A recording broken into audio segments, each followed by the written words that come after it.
इंदौर में हुई चूड़ी वाली पिटाई कांड पर करीब 100 दिन से ज्यादा समय के बाद चूड़ी बेचने वाले तस्लीम की जमानत याचिका पर मंगलवार को हाईकोर्ट मध्य प्रदेश के इंदौर खंडपीठ में सुनवाई करते हुए तस्लीम को जमानत दे दी गई, जिसके आदेश की कॉपी शाम तक मिल सकती है। आपको बता दें, सुप्रीम कोर्ट की अधिवक्ता एहतेशाम हाशमी और उनके साथी ज्वलंत सिंह ने तस्लीम की ओर से पैरवी की गई थी और मंगलवार को जमानत आवेदन पर सुनवाई जस्टिस सुजय पॉल द्वारा की गई। गौरतलब है कि 22 अगस्त को इंदौर के बाणगंगा इलाके में चूड़ी बेचने के दौरान तस्लीम की पिटाई की गई, जिसका वीडियो सोशल मीडिया पर वायरल हो गया था।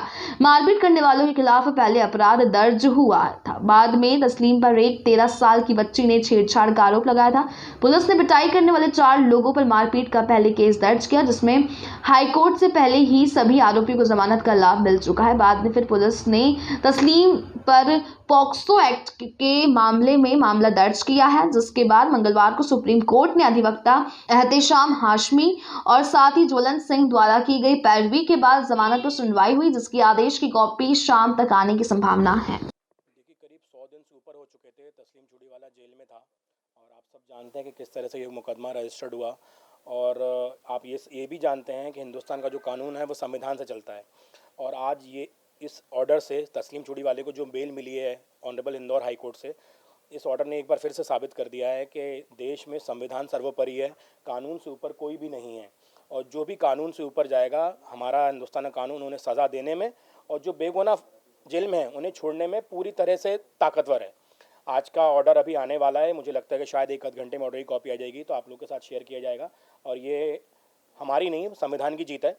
और हमारी पूरी लॉयर्स की टीम, हमारे बड़े भाई शेख अलीम भाई, अंसारी जी, दीपक, ज्वलंत, ये पूरी टीम को क्रेडिट जाता है कि हम लोगों ने इतने दिन मेहनत करी। हफ्ते में 2 बार 3 बार डेट लगती थी और दिल्ली से यहाँ पे आना, केस को हैंडल करना बहुत मुश्किल था। लेकिन ये है कि जब अंत इतना अच्छा है तो फिर अब वो थकान सारी हमारी मिट चुकी है। और आप लोगों के माध्यम से मैं सारे देशवासियों को ये बताना चाहता हूँ कि लॉयर्स जो रहते हैं वो संविधान के दायरे में रह के काम करते हैं। आप लोगों ने देखा कि एक पेपर में न्यूज़ आई थी कि दिल्ली से इसमें वकील यहाँ आ रहे हैं, इसका क्या मतलब है, इतने एक्सपेंसिव ज़्यादा फीस लेते हैं, वो इंदौर आके केस लड़ रहा है। तो मैं आप सब के माध्यम से इंदौर वासियों को और देशवासियों को बताना चाहता हूँ कि मैं मध्य प्रदेश का हूँ, सागर मेरा घर है, इंदौर मेरा ननिहाल है और हमारे बड़े भाई हमारे साथ बैठे हैं। तो मैं मध्य प्रदेश से हूँ। इंदौर, दिल्ली में मैं 16 साल से प्रैक्टिस कर रहा हूँ।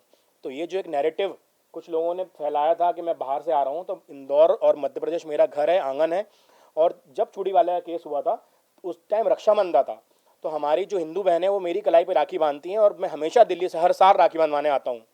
तो मैं राखी बंधवाने इंदौर आया था, सागर गया था, भोपाल गया था, उसी दौरान ये मुद्दा हुआ, तब ये केस हमने हाथ में लिया। तो फिर आप जानते हैं कि जब अधिवक्ता कोई एक मुद्दा हाथ में लेता है तो फिर कहीं से भी आना पड़े, चाहे दिल्ली से आना पड़े, मुंबई से आना पड़े, तो आना पड़ता है। फिर इंदौर इतना मोहब्बती शहर है, इंदौर के लोगों से जो मुझे प्यार और सम्मान मिला है उसको मैं कभी ज़िंदगी में नहीं भुला पाऊंगा। कितना चैलेंजिंग केस था ये आपके लिए? देखिए, केस तो बहुत ज़्यादा चैलेंजिंग नहीं था। आप जानते हैं कि कुछ ऐसी एलिगेशन नहीं थी, लेकिन यहाँ पे जो सरकार है उसका रवैया थोड़ा सा टफ था इस केस के प्रति। अब वो रवैया टफ क्यों था ये आप हम सबसे बेहतर जानते हैं, क्योंकि मैं तो दिल्ली रहता हूँ ज़्यादातर, लेकिन यहाँ के जो राजनीतिक समीकरण है वो आप लोग ज़्यादा बेहतर जानते हैं। सर, जमानत को लेकर क्या तर्क वितर्क हो गए थे? जी देखिए, जो भी बेल होती है, चाहे वो ग्रांट हो या रिजेक्ट हो, उसमें बहुत लिमिटेड पॉइंट्स रहते हैं आर्ग्यू करने के। हमारे केस में चार्जशीट फाइल हो चुकी थी और किसी को अरेस्ट किया जाता है तो अरेस्ट इसलिए किया जाता है कि इन्वेस्टिगेशन में कोई कमी ना रह जाए। उनसे आपको जो भी डॉक्यूमेंट्स लेने हैं, जो भी उनसे स्टेटमेंट लेने हैं, वो आप ले लें। इस केस में चार्जशीट ऑलरेडी फाइल हो चुकी थी। जहाँ तक तस्लीम के 2 आधार कार्ड की बात है, वो फेक बात थी, क्योंकि पूरी चार्जशीट आप फाइल में रखिए, वो देखेंगे तो आप पाएंगे कि एक ही आधार कार्ड नंबर है। और आप देखते हैं कि आज आपके भी और हमारे आधार कार्ड में भी कई बार गलत नाम चढ़ जाता है। राजू का संजू लिख देते हैं, मेरा नाम एहतेशाम हाशमी, मेरा नाम राधेश्याम लिख देते हैं।